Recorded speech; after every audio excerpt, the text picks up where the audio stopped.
Bonjour à tous et bienvenue dans Bonjour chez vous. Alors, on arrive déjà à notre dernière semaine de l'année. L'année 2024 tire à sa fin et on est ravis de pouvoir passer ce cap avec vous. Et aujourd'hui, on veut vous encourager, on veut vous exhorter à ne pas garder cela sur vos cœurs en 2025. Vous savez, il y a des choses qu'on tolère dans nos vies, des choses qu'on garde année après année. On a appris à vivre avec. Eh bien, aujourd'hui, on veut s'en débarrasser. Et je suis avec Frank et Aurélie que je veux garder avec moi en 2025. J'ai senti que Frank a eu un peu peur. J'ai failli t'interrompre 4 fois dans ton introduction, mais t'as vu comment j'ai choisi de bien démarrer cette fin d'année. Wow. Ça va durer 2 jours parce qu'au report de la nouvelle année, je vais recommencer à t'interrompre, Evelyne. Ne change pas, Frank. Ne change pas. J'avais des poussées de vouloir t'interrompre, mais je me suis retenu. Je me suis dit, c'est bizarre, Frank ne dit rien. C'est bizarre, ça. Wow. Qu'est-ce qui t'arrive? Donc, la bonne nouvelle, c'est qu'Evelyne ne veut pas se débarrasser de nous, Aurélie. Apparemment. On peut dire « Hurrah » pour ça. Non, je vous garde, je vous aime trop, voyons. Alors aujourd'hui, je le dis tout de suite, j'enlève le suspense. Moi, quand j'ai des choses qui traînent chez nous depuis un certain temps, à un moment donné, ça m'énerve. Et là, je vais même pas te donner à d'autres, j'ai envie de mettre aux poubelles, juste pour que ça te débarrasse au plus vite. Oh. Et Nadia aime pas ça. Ben, je comprends. Mais quand ça devient... Et je rattache à l'émission d'aujourd'hui, là, il faut se débarrasser des choses, il faut faire ça vite. De quoi on se débarrasse Il faut s'énerver. Je sais pas. Tu parles de quoi aujourd'hui, Evelyne? C'est quoi ton intro? Ça n'a pas changé. Aujourd'hui, on vous encourage à vous débarrasser du non-pardon, de l'amertume, de l'offense, toutes ces choses qu'on peut garder. Et comme je le disais dans l'intro, on peut vraiment s'habituer à vivre avec ça. C'est pas des trésors, en tout cas. Non, c'est pas des trésors et c'est vraiment, en cette fin d'année, c'est la meilleure chose dont vous pouvez vous débarrasser. Et comme tu le dis, Franck, il y a des choses des fois qui traînent, qui nous encombrent à la maison. On les voit, ils sont là posés sur un meuble, jour après jour, semaine après semaine, et c'est vrai qu'on a envie de s'en débarrasser. Ouais. On peut les donner, par contre. Avec beaucoup de force. Pas tant, tu jettes le truc. Est-ce que tu lances les choses des fois? Des fois, quand je suis... Tu nettoies un garage ou un truc, tu lances la poubelle comme ça. C'est trop drôle. Mais en tout cas, Frank, aujourd'hui, tu seras notre expert. Ah bon? Tu vas nous parler des racines d'amertume, n'est-ce pas? Il sait pas. Il recommence. Il a une tablette, donc c'est Monsieur Tablette aujourd'hui qui est avec nous. J'ai un emoji de cœur à quelque part dans mon document. C'est tout ce que je vais dire. Merveilleux. Tu pourras nous dire à quel moment t'es arrivé à l'emoji cœur, s'il te plaît. Je vais essayer. Merveilleux. Si je m'en rappelle. D'accord, c'est parfait. Allez, on va commencer tout de suite cette émission. Je vous invite bien sûr à la maison à ne pas verrouiller vos cœurs. Je sais que ça peut être des sujets très sensibles pour certains d'entre vous. Parfois, on a pardonné des choses assez légères, mais parfois ce sont des choses plus lourdes. Mais s'il vous plaît, ne verrouillez pas vos cœurs. Laissez la place au Saint-Esprit. Peut-être qu'aujourd'hui, il a une parole pour vous. Oui, Frank? On n'a pas fait des chants comme la semaine dernière. Non, une semaine par année, ça suffit, je pense. Non? C'est bon, l'année. La prochaine année, ce sera cette semaine. Donc, tu pourras faire le premier. Oui, pour le premier. Pour le premier. Le 1er janvier. On va voir, Evelyne. Peut-être qu'il y aura quelque chose de surprenant. Oh, c'est sûr. Avec toi, il y a toujours quelque chose de surprenant. Allez, on commence avec notre pensée du jour.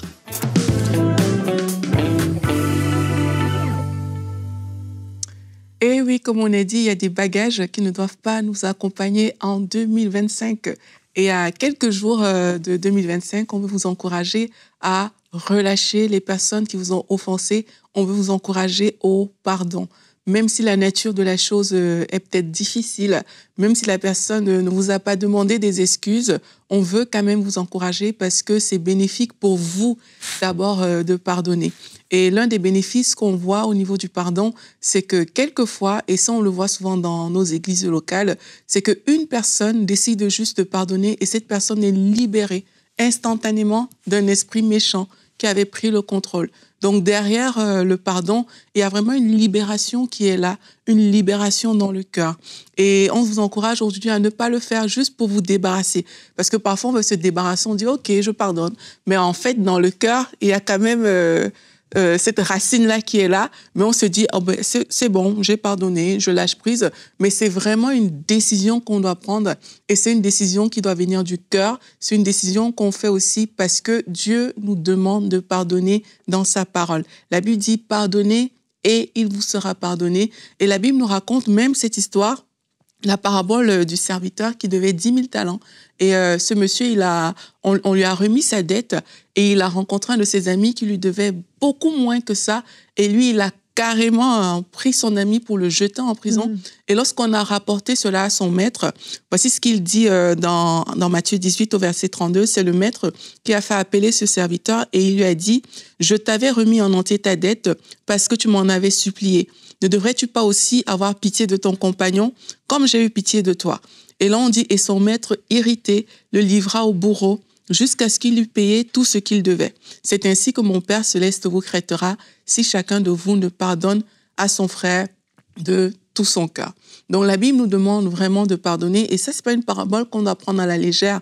Et il y a beaucoup d'enseignements qu'on peut même ressortir de cette parabole parce que lui, il a refusé de remettre la dette de son frère. Et qu'est-ce que ça a fait? C'est que ça l'a conduit lui-même en prison. Et quelquefois qu'on refuse de pardonner sans savoir, on est en train de se mettre dans une prison en fait. On est en train de se bloquer dans des mauvais sentiments. Et pourtant, quand on relâche le pardon, il y a comme un verrou aussi qui vient se relâcher au niveau du cœur. Et on voit qu'on a la paix, on voit que c'est léger. Et parfois, lorsqu'on garde le pardon, on est tellement en prison que la personne en face... J'ai assisté à une scène une fois d'une femme qui était offensée vis-à-vis de mes parents. C'était même pas... Moi, je n'ai rien fait, je savais même pas ce qui se passait. Mais elle m'avait vue, elle a traversé la route. Genre, elle veut pas me parler, elle veut rien avoir à faire avec moi. Quelqu'un comme ça, elle est en prison parce elle n'est même plus libre de marcher sur le même trottoir que la personne en face, vous voyez. Et parfois, c'est comme ça que ça se passe, c'est qu'on se garde en prison, on s'empêche de faire des choses parce qu'on refuse de pardonner aux personnes en face. Et aussi dans cette parabole, c'est que ce monsieur, en fait, il a subi une peine lourde. C'est ce que je dis peut sembler comme « wow, Aurélie », mais c'est la réalité, c'est qu'il a subi une peine plus lourde, tout simplement parce qu'il a refusé de pardonner. Et quelquefois, c'est ce que ça crée aussi à l'intérieur de nous, c'est qu'on commence à subir même des choses qu'on n'aurait pas dû subir juste parce qu'on a gardé des racines. Et comme j'ai dit, il y a beaucoup de gens qui ont été libérés même d'esprits méchants juste en relâchant le pardon. Donc aujourd'hui, on vous encourage à le relâcher. On sait qu'il y a des horreurs parfois qui ont été commises dans la vie de certaines personnes et que c'est difficile, on le sait, mais c'est une décision. Ça commence par une décision de juste dire « Seigneur, parce que ta parole me le demande, alors je veux le faire. Je veux relâcher cette offense. » Parfois, il y a aussi des toutes petites offenses qui ne doivent pas tenir vraiment dans votre vie. On vous encourage aussi à les relâcher et à faire confiance à Dieu parce que dès l'instant où on choisit de relâcher, eh bien, le Seigneur peut travailler dans notre cœur. Il peut guérir cette blessure. Il peut ouvrir le cœur pour aimer à nouveau, pour différentes choses. Donc, ne fermons pas notre cœur et entrons en 2025 avec un cœur libre de toute offense. Amen. Merci Aurélie. C'est tellement important de s'examiner parfois soi-même. Moi, je me souviens, un jour, j'enseignais, ça fait vraiment plusieurs années, je venais d'arriver au Québec et j'enseignais les enfants, je me souviendrai toujours, sur le pardon. Et puis, je leur ai dit, les enfants, prenez le temps de vous questionner. Est-ce qu'il y a quelqu'un que vous avez besoin de pardonner? Pour les enfants, c'est plus difficile, puis c'est quand même moins fréquent. Mais chaque enfant a réfléchi, puis j'aurais dit, moi aussi, je vais faire l'exercice. Et j'ai pris le temps vraiment de sonder mon cœur. Et là, tout à coup, j'ai une personne qui est montée dans mon cœur, une pensée pour une personne. Je ne savais pas que j'avais besoin de lui pardonner parce que c'était quelque chose de plus discret, de plus sournois. Ce n'était pas une grosse chose qui m'était arrivée, une grosse offense, mais j'avais été blessée. Et pouc, ce nom est remonté à la surface. Et pourquoi je parle de ça? C'est que, oui, des fois, peut-être vous nous écoutez et vous avez été victime de choses absolument atroces, abominables. Et quand on parle de pardon, on vient toucher à quelque chose d'extrêmement sensible. Mais cependant, vous êtes concerné aussi par ce sujet. Mais j'aimerais aussi parler à d'autres personnes que vous avez gardé des choses, mais vous n'en avez pas forcément conscience. Mais tout à coup, vous entendez une parole, ou bien on vous parle de quelqu'un, ou bien vous faites une action, puis ça vous rappelle un souvenir, quelque chose qui vous a blessé. Et j'aimerais vraiment vous encourager à pouvoir examiner vos cœurs aujourd'hui, alors que vous suivez cette émission en cette fin d'année, et vous dire, est-ce qu'il y a quelqu'un que j'ai besoin de pardonner? Et j'aimerais qu'on regarde notre verset du jour qui est dans Luc 17 au verset 3 et 4. Et ce verset nous dit, faites bien attention à vous-même. Si ton frère a péché contre toi, ton frère, reprends-le, et s'il reconnaît ses torts, pardonne-lui. S'il a péché contre toi 7 fois dans une journée, et que 7 fois dans la journée, il revienne vers toi et dise « j'ai eu tort », tu lui pardonneras. Quand j'ai lu ce verset, je me suis dit « waouh, c'est quand même intense. 7 fois dans la journée, la personne, elle t'offense, mais 7 fois, elle revient et elle reconnaît qu'elle a eu tort. Ouais. » Et ce que j'aime dans ce verset, c'est qu'il dit « si ton frère a péché contre toi, reprends-le ». Combien de fois on est dans l'église, par exemple, puisqu'on parle d'un frère, on est dans un contexte entre chrétiens, et quelqu'un va peut-être ne pas nous saluer, ou dire une phrase, ou poser une action, et nous, on va être offensés. Ça va nous blesser, ça va nous toucher. Et on garde ça dans notre cœur, on laisse passer du temps. Et j'aime ce verset. Reprends-le. Il t'a blessé, reprends-le. Il a fait quelque chose contre toi, va le voir et dis-lui, tu sais, quand t'as dit ça, en fait, moi, ça m'a blessé. Et l'autre aura l'opportunité de te dire, non, mais en fait, c'est pas du tout ce que je voulais dire. Attends, t'as mal interprété ce que je voulais dire. Ou bien, excuse-moi, je pensais pas du tout à ça. Quand j'ai fait ça, j'ai pas réalisé ce que ça t'a fait. Et bang, on a une réconciliation immédiate. Au lieu de ça, qu'est-ce qu'on fait souvent? Sous prétexte que c'est avec des chrétiens, que c'est dans un contexte d'église, on se dit, c'est à lui d'être plus mature, c'est à lui de pas se comporter comme ça. Et là, forcément, il l'a fait exprès. Quand il a dit ça, c'était forcément pour me blesser. Il savait ce qu'il faisait quand il l'a dit. Il savait ce qu'il faisait. Combien de fois j'ai entendu ça?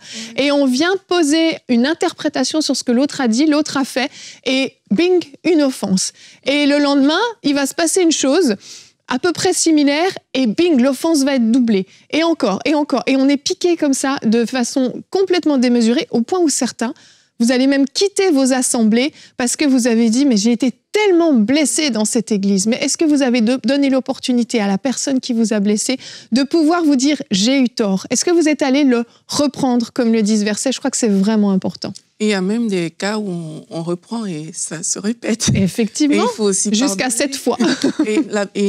Quand la Bible dit 7 fois, ça ne veut pas dire 1, 2, 3, 4, 5, 6, 7. Ça veut dire autant de fois que la personne va le faire. C'est pour ça qu'on dit que 7, c'est le chiffre de la perfection. Donc même si c'est 1 million de fois, mais c'est 1 million de fois qu'on est appelé à pardonner. Donc je veux vraiment juste déjà encourager les gens en leur disant que c'est d'abord pour toi que tu le fais.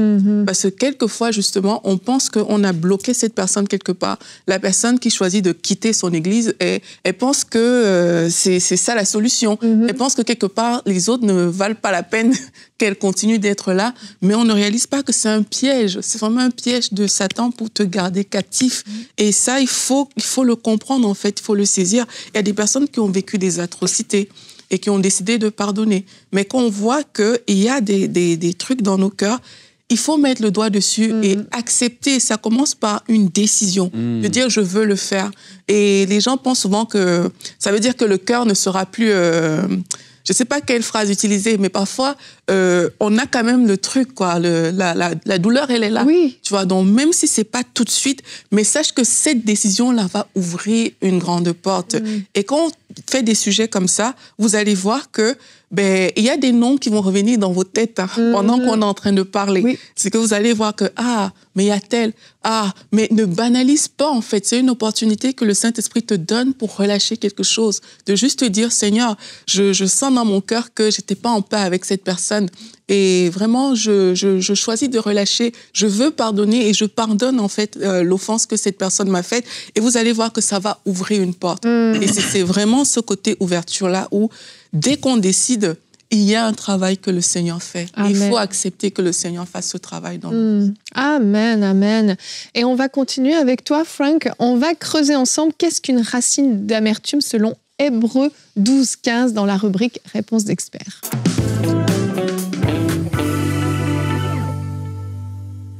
Hébreux 12, Evelyne, c'est ce passage que tu m'as demandé d'expliquer dans cette rubrique, dans cette super émission sur le pardon, parce qu'on parle de ça, mais tellement de gens sont concernés. Quand je vais prêcher à droite à gauche, tu parles ou tu as des gens qui s'avancent à des appels, tu réalises à quel point des gens sont liés par ça. Oui.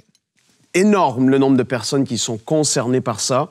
alors que la volonté du Seigneur, c'est que tu puisses être libre de ça. Ça, c'est vraiment sa volonté. Amen. Et à un moment donné, le plus de temps que ça fait que tu marches et que tu gardes le non-pardon ou autre chose, on va le voir, souvent, qu'est-ce qui va se passer? C'est qu'en effet, ça va prendre racine et ça va être de plus en plus compliqué à arracher cette chose et à faire en sorte qu'elle quitte, parce que ça devient que ça fait partie de ton identité.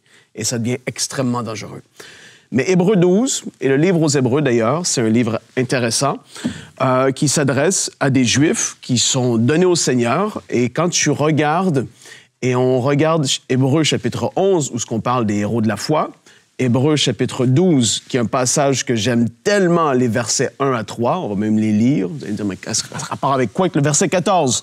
Ça a un rapport, vous allez le voir, vous allez le comprendre.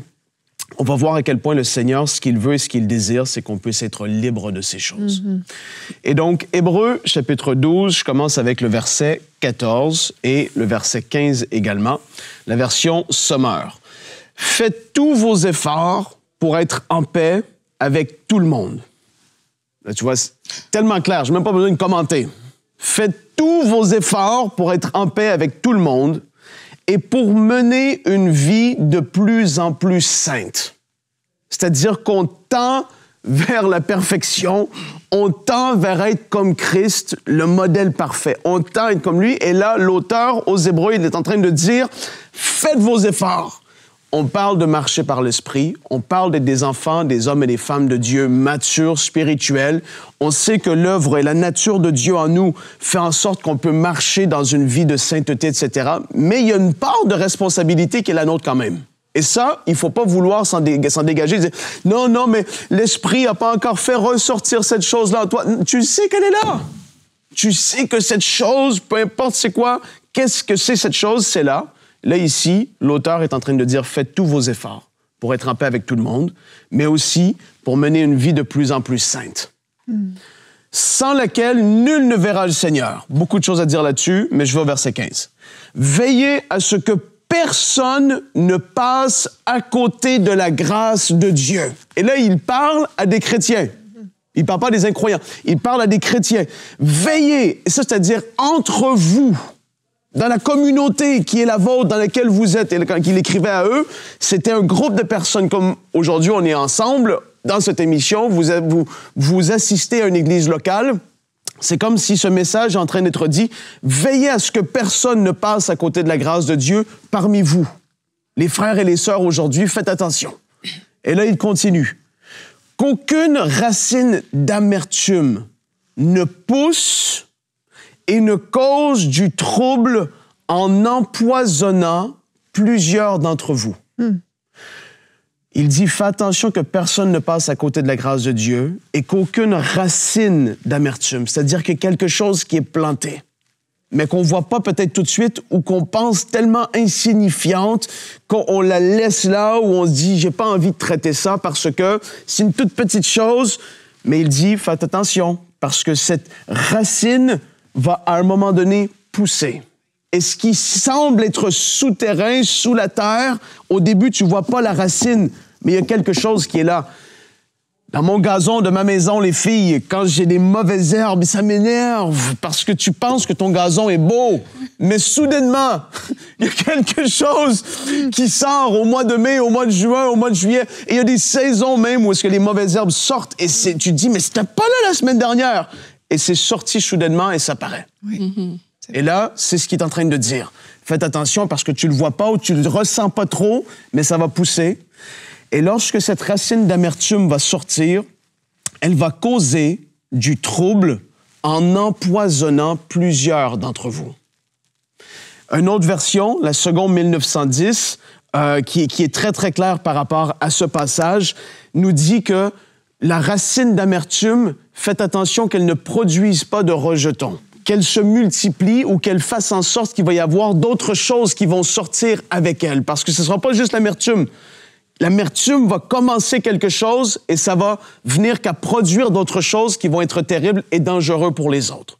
Et c'est pour ça qu'il met comme une mise en garde. Faites attention à vous qui êtes ensemble, que ces choses-là ne se trouvent pas en vous parce que ça va venir qu'à affecter d'autres personnes.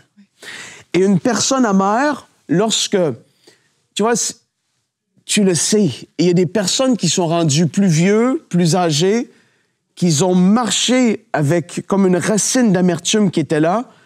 Tu les vois, ils sont amers. Ils sont facilement blessés, facilement atteints par juste des fois un regard, une parole qui est dite. Ils la prennent pour eux et tout de suite, c'est une attaque. Tout de suite, c'est sur la défensive. Il devient qu'il y a quelque chose qui se passe à l'intérieur des personnes et alors que je parle, il va falloir qu'il y ait cette décision de dire « je refuse de continuer » dans l'amertume, mais ce mot amertume, c'est quelque chose qui se retrouve dans Acte 8, versets 22 à 24, dans le grec, qui parle de Simon le magicien. Et Pierre reprend Simon le magicien parce qu'il voulait obtenir, entre guillemets, le pouvoir de pouvoir imposer les mains afin que des gens soient remplis du Saint-Esprit, etc. Et là, Pierre le regarde dans Acte 8 et lui dit « Repens-toi donc de ta méchanceté et prie le Seigneur pour que la pensée de ton cœur te soit pardonnée s'il est possible. Car je vois que tu es dans un fiel amer et dans les liens de l'iniquité. » C'est ce même mot-là, le fiel amer. T'es au plus profond quoi, de l'amertume et du péché. C'est là et c'est en toi et ça te ronge et ça fait du mal et ça fait du tort et ça te fait même dire des choses, penser des choses qui sont complètement à côté de la plaque. Aujourd'hui, alors qu'on parle de laisser aller l'amertume, il va y avoir des personnes qu'en effet, il va y avoir du pardon, mais pour d'autres, vous savez que ça le produit autre chose en vous. Ça le produit en vous la colère. Vous êtes colérique. Il y en a pour qui ça le produit un état de frustration continuelle. Dans votre famille même, ça pollue l'atmosphère parce que vous êtes continuellement dans cette amertume et dans ce fiel amer qui est là en vous, qui a malheureusement pris racine. Et alors qu'on prend la décision de pardonner, tu vas devoir renoncer à certaines choses. Et là, j'en viens au point de ma rubrique. La racine qui est là, que tu sais que c'est là, mais que tu as mis de côté. Et toute cette émission et cette production et cette première émission de cette semaine, alors qu'on est en train de terminer une année et rentrer dans une nouvelle, le but, c'est de dire, je veux arracher complètement la racine qui est là, en moi, qui me retient captif, comme Aurélie l'a dit. Tu es emprisonné, malgré que le Seigneur veut que tu sois libre. Mais tu marches d'une manière où est-ce que tu es emprisonné par cette chose qui est là dans ton cœur et dans ta vie. Et là, alors qu'il y en a qui vont prendre cette décision, merci Seigneur, je sens la présence du Seigneur, parce que le Seigneur est en train de travailler des cœurs. Et il y en a qui vont dire et qui vont devoir renoncer. Et je veux vous avertir qu'il y en a, alors que vous êtes sérieuse dans cette démarche, il y en a que ça va être accompagné de pleurs. Il y en a que ça va être accompagné, même certainement, certains parmi vous, comme de cris de libération, où est-ce qu'il peut y avoir des liens qui sont brisés alors que vous allez renoncer de votre bouche à des choses qui sont là dans votre vie, que vous savez qu'il faut que tu dois laisser aller. Parce que tu peux plus marcher comme ça.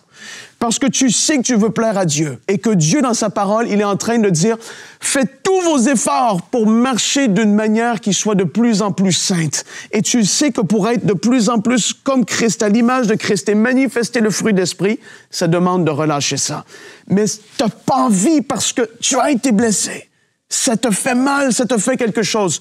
Mais aujourd'hui, tu prends cette décision de dire « L'Esprit est en train de travailler mon cœur et je vais renoncer. » Et si tu veux, tout de suite, on va renoncer ensemble. Oui. C'est là maintenant. Et il y en a pour qui c'est des gros trucs. Il y en a pour qui c'est des plus petites choses. Mais tu as vu que ce que la parole dit, c'est la vérité. Ça le produit d'autres choses, des rejetons. Ça le produit un poison. Ça le produit des choses qui ont affecté d'autres personnes et même une personne blessée blesse les autres. Et c'est ce qu'il dit. Veillez à ce que vous ne tombiez pas dans ce piège. Alors aujourd'hui, si tu veux, tu vas répéter après moi et tu vas dire cette chose qui te concerne. Je ne sais pas qu'est-ce qu'elle est, cette chose, mais tu vas dire, je renonce aujourd'hui à la colère qui m'anime. Si c'est ton cas, tu le dis, je renonce à la colère et tu laisses aller. Il y en a d'autres, c'est je renonce au rejet que j'ai vécu. parce que tu as vécu du rejet et ça le produit en toi de l'amertume et un sentiment amer qui fait que tu es en colère contre tellement de gens. Tu te repliais sur toi-même. Tu as brisé des relations à cause du rejet. Et aujourd'hui, oh Seigneur, merci parce que tu es en train de toucher quelqu'un. Tu déclares avec moi, je renonce au rejet que j'ai vécu et je choisis de recevoir l'amour de Dieu qu'il a pour moi. Je suis son enfant et sa fille bien-aimée. Il y en a d'autres qui vont dire, je renonce à la haine dans mon cœur parce que tu as de la haine. Tu es en train de renoncer, mais alors que tu dis, je renonce à la haine, il y a quelque chose qui brise. Au nom de Jésus, je prie que toute forme de haine, d'esprit qui voudrait animer toutes sortes de désirs et d'animosité, de colère, je prie que ça lâche maintenant, qu'il y ait une libération. Tu vas dire, je renonce au pacte que j'avais fait de ne jamais pardonner. Je t'encourage, répète maintenant, je renonce au pacte que j'avais fait de jamais pardonner à cette personne. Là, tu vas devoir briser tes paroles parce que le Seigneur t'amène dans la voie du pardon. Oh Seigneur, merci. Il y en a qui sont en train de briser des pactes qui ont été dits, des choses qui ont même été faites spirituellement, qui t'ont gardé lié. Tu renonces maintenant. Et toute forme d'esprit impur, maintenant, ta puissance est brisée. Le renoncement a eu lieu. Je proclame la délivrance et la liberté dans la vie de mes frères et de mes sœurs maintenant. C'est le début d'une nouvelle année qui va être vécue dans la joie et la paix. Il y en a qui vont dire, je renonce à la vie vécue d'une manière amère jusqu'à présent. Renonce à l'amertume que tu as vue dans ta mère et dans ton père. Amen. Ce n'est pas ton partage. Oui. Aujourd'hui, tu renonces à ça. Renonce à cette chose. Et je prie maintenant que par la puissance du Saint-Esprit, que la puissance de Dieu te touche et te visite maintenant. Il y en a, je l'ai dit, il y en a, vous pleurez, il y en a que vous êtes en train de vivre quelque chose, vous sentez que quelque chose est en train de lâcher, parce que dans le monde invisible, il y a un renoncement qui a eu lieu. Je plaide le sang de Jésus sur votre vie. Je déclare la libération, la liberté, la force d'aller jusqu'au bout et d'arracher la racine. Amen. Qu'il n'y ait aucune racine qui demeure, dans le nom de Jésus-Christ. Seigneur, merci pour la victoire. Je proclame la joie dans leur vie, la paix dans leur vie, la patience dans leur vie. Ça va être leur partage tout au long de l'année. C'est une saison nouvelle qui s'établit pour eux et leur famille et leurs conjoints. Oui, Seigneur. Seigneur, à toi toute la gloire. Et nous te disons tellement merci. À toi toute la gloire. Si tu as renoncé et que tu as choisi ça, de faire de ça la part dans ta vie, my goodness. Je veux t'encourager. Note-le même dans les commentaires pour que beaucoup de gens soient encouragés qui disent « Tous ces gens-là ont pris cette décision de renoncer au non-pardon. Qui suis-je pour ne pas renoncer? » Je termine ma partie, Evelyne, et cette émission, parce que le temps est terminé, de Colossiens 3, versets 12 à 14, vous irez lire, mais le verset 13 dit « Supportez-vous les uns les autres, et si l'un de vous a quelque chose à reprocher à un autre, pardonnez-vous mutuellement. » Le Seigneur vous a pardonné. Vous aussi, pardonnez-vous de la même manière. Amen. Merci, Frank. C'était excellent. Quel thème intéressant et profond, vraiment. Je crois que vous êtes nombreux à avoir été touchés. Et oui, dites-le nous dans les commentaires. Et surtout, quand vous aurez vu les fruits de ce pardon, écrivez-nous votre témoignage aussi. emcitv.com/témoignage. C'est tellement encourageant pour d'autres de voir comment le fruit que ça a porté en fait en vous, le fait d'avoir relâché le pardon, comment ça a changé votre vie, va permettre à d'autres de vouloir aussi relâcher le pardon. Donc n'hésitez pas à nous écrire. Alors demain, c'est le 31 déjà, on arrive déjà au bout de cette année et j'aimerais vous dire que demain soir, il y aura une émission Prière Inspirée spéciale pour la fin d'année. Il n'y a pas de live cette fois-ci, mais on a quelque chose de très spécial. Tout à fait. On a dit on va faire encore mieux cette année. Praise the Lord. Notez déjà dans vos agendas, vous avez déjà très certainement vu la publicité passer, mais le 10 janvier, c'est une date à mettre dans vos agendas. Nous ferons une veillée de prière. Vous savez, notre nuit de la percée qu'on avait fait, qui était exceptionnelle, le 10 janvier, on va vivre ce moment ensemble. La nuit de la percée, c'est 6, 7, 8 heures, 9 heures, on verra. On verra. De prière. Il y a tellement eu de témoignages. Vraiment. Et de gens qui ont été de toutes sortes de manières touchés, visités, encouragés, rafraîchis, guéris et délivrés. Alléluia. Vraiment, vraiment. Donc, cette fois-ci, ça va être pareil par la grâce de Dieu. Amen. Tu es d'accord, Aurélie? Dis Amen. Yes, Amen. Alléluia. Yes. Cette nouvelle année s'annonce de façon merveilleuse. Et demain, commence l'année par le jeûne et la prière. Dans Bonjour chez vous, même le 31, connectez-vous à nous. Aurélie, tu feras une rubrique réponse d'experts. Quels sont les bienfaits d'avoir une routine de jeûne? On vous invite à être avec nous. Merci à tous et on se réjouit pour les fruits que porte cette émission dans vos vies. À demain et bonjour chez vous.